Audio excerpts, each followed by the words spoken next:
So try to keep yourself away from that kind of situation. Shaking hand with those people who you think having some kind of exposure, that person should be avoiding and just excusing other people that not to expose them by coughing on somebody or shaking hands and coming close to the people. So if we follow these kind of a rules, and there is nothing wrong. I mean, if you are working in kind of circumstances where we are close to each other, wearing a mask. A mask is very commonly available. Wearing gloves, and the other most important thing, to prepare yourself to have a flu shot before the season starts. Before we talk about flu shots, what about you get cold, you get sick, you get sore throat? Tell me, what's the connection? Where is that loop? Where does it go? Then maybe you have conjunction heart.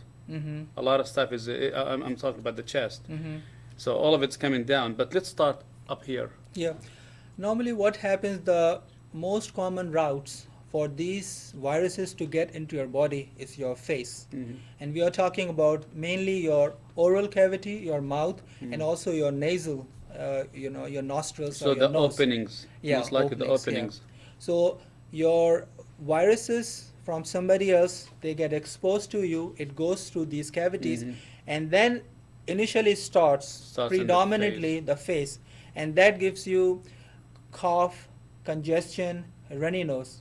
So And these are the first signs, yeah, these are the first sign. symptoms. Is it? Yeah, in these special months, if you see somebody is coughing, if somebody is sneezing, or somebody is congested, so it's kind of a red flag. So let's start there, okay? So before I go to a doctor and spend $25 or $30 just to visit a doctor, can I go to Walmart and just buy cough medicine? In the beginning, I'm talking about the initial stage. Is that? Yeah, like I said, that good prevention is to be preparing yourself beforehand. Sure. And like I said, flu shot is very effective. And But surely, some people get sick from using flu shots. I Yeah. mean, do you really believe in flu shots? Yeah. I've never taken one, so because I don't want to get sick. no, actually what happens that if you, the two answers. One is that you may still be getting flu if you are exposed to different or mutated form or different form of flu flu. virus. Or sometime what happens, especially you get flu, you don't get flu, you get cold. This is the minor form of flu, because complications of flu is such that it can even give you complication. It go to Some people might affect, die. and they may will die. Right. In fact, there's around 36,000 people die every year because of the cold, because of the flu endemic. And surely, if you start seeing that, if you start having these symptoms, and surely we have good medicine over the counter too, and where you can treat your symptoms. You can treat yourself symptomatically, and surely those medicine helps. But again, important thing is that if you are not getting better in few days, then it's not a bad idea to see a doctor. I'm gonna get Roy on line one. Roy, good evening, sir. How are you? Fine. Tell me what you have. Pardon me? Tell me what you have tonight for us. Oh, the bird flu. I think that's a good subject Oh to yes, talk about. we're gonna talk about it actually. Yes, go ahead. I'd like to ask the good doctor about the bird flu. I'm aware of first that it's able to, I can remember back in, I believe in the 70s, where the swine flu started, and it started over there in China, if I remember the news reports in the paper, and it was jumping from pig to human, and then they were worried about it it being able to stay with humans. What about the bird flu? Or should we be concerned because when the swine flu did make it here, it wasn't made out as bad as the media was making it out to be. But should we be concerned? Yeah, surely, like I said, that the important thing is that we should be prepared for any kind of endemic which is there, which is real. We are talking about it, and this is a good way of preparing yourself, because if you make it an issue, then you will start working on it, and you will try to find ways that at the time if we get hit, God forbidden, but we should be prepared for it. And it's a real thing which is happening in other countries, And usually what happens that what also we call it avian flu, means bird related flu. This is a different kind of virus, not like flu which spreads in human. This avian flu, it spreads in birds, and people who are more closely working with. Can I interrupt you for a Sure. moment? What is the difference between the two? They both got to genetically mutate in order to adapt to humans. Both of them do so, and the strain is different. Yeah, strain is different, kind is different.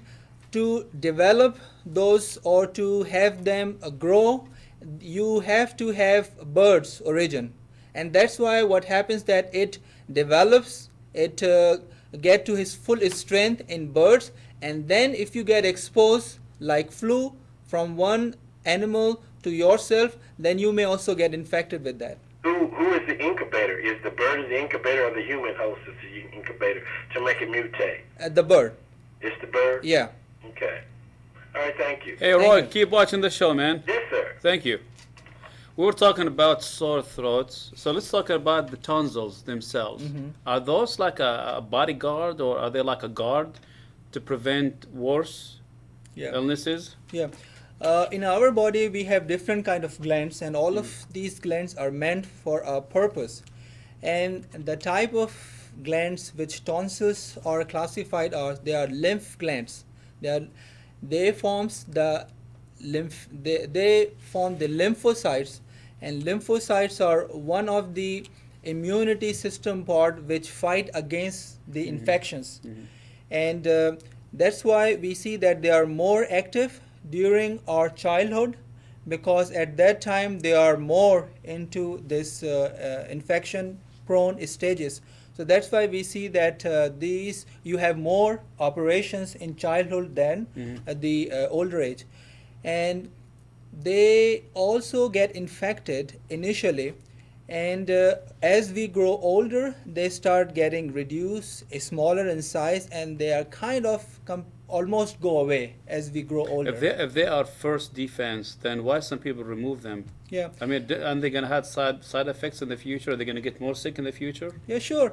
As we know, this is part of our defense system. But sometimes what happens that because it's first line exposed organ, means you open your mouth, it's sitting over there, as we always earlier mentioned, that we also have these bacteria and viruses, they are sitting in your throat.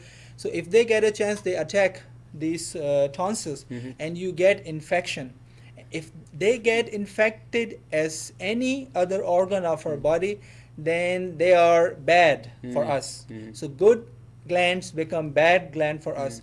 But again, there is a criteria of taking them out, that there needs to be certain numbers of infections before we think that instead of it is a good thing for our body, it is becoming a source and giving an infection to our body. So at that time, we decide to take them off. Good, excellent. We are with Dr. Saleem Shahzad. It's an excellent evening, actually. Let's talk about cancer. And which one you want to start with? I mean, there are so many cancers from head to toe. I mean, let's start with one of them. Yeah. The most common one. The most common in men is prostate cancer. That's scary nowadays. Yeah, prostate cancer, it says that if you do the autopsy of anybody who is 70 and above, so you will find some sort of cancer sitting in the prostate. I see. And this is the Is it most common cancer. You're saying 100%? Not 100%, but it's very, very good amount of majority of the people, you may say, they may Men. have You said men. Men, yeah. This is the organ, this is the gland which is only present in men. Why men? Because we get a lot of stress throughout our lives? No, our system is little different from women's system, and likewise they have